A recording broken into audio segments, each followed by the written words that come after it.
Hey guys, Brisk here. In today's company and stock analysis, we're taking a deep dive into Zillow. Zillow, otherwise known as Zillow Group, is an American online real estate marketplace company founded in 2006 by Rich Barton and Lloyd Frank. Zillow is primarily a media company that generates revenue by selling advertisements on its website. The Zillow website has data on over 110 million homes across the United States. On the Zillow website, you can estimate the value of homes, see an aerial view of surrounding neighborhoods, and find comparable homes in the area. After the COVID crash, Zillow started to get a lot of love for its potential as a disruptive technology, attracting the likes of Cathie Wood from Ark Invest. Let's take a look at the company's stock on a 1-year time frame. The first thing that I notice is the fact that from late January to mid-February, the stock price spiked significantly, reaching an all-time high of approximately $208. Anytime a stock is overbought like that, it will usually drop to a level far below the initial run-up. As you can see, the same thing happened, as the stock crashed from 208 all the way down to 103. The sea blue and magenta lines you see on my screen are the 50-day and 200-day simple moving averages, respectively. These lines help me indicate whether the chart looks bullish or bearish. Holistically, I'm noting the fact that the overall chart pattern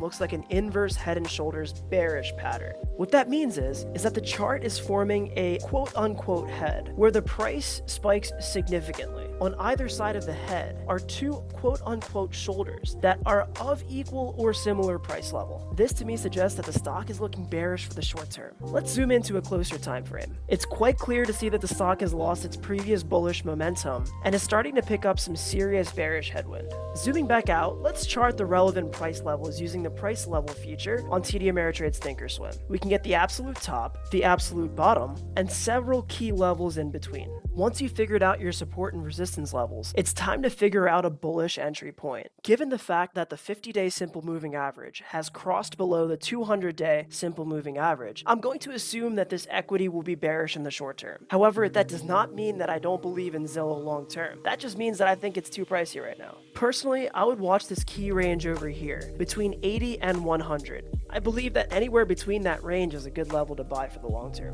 That being said, don't just stop at the technicals. Fundamentals are key. Navigating over to the statistics section, let's see all of Zillow's valuation metrics. First thing that I want to note is that Zillow's intraday market cap is around $28.6 billion, suggesting that Zillow's a solid mid-cap stock. Second, I'm looking at the profitability and management effectiveness sections. These two sections are huge red flags for me. With a profit margin of around 1.6 and an operating margin of around 5.7, Zillow is running on extremely thin margins. Return on assets and return on equity is 1.7 and 1.2% respectively. This suggests that Zillow does not have much of a net income compared to its total assets and total stockholders' equity. Given the fact that this company is semi-established, as an investor, I would like to see these figures much higher. Scrolling down and looking at the balance sheet statistics, the current debt-to-equity ratio is just over 45, meaning that the company's liabilities are 45 times its stockholders' equity. I mean, that's fine though in my eyes, because the current ratio suggests that Zillow has around 6 times the amount of assets that it has current liabilities. Another bright spot across the stats section is the stock beta.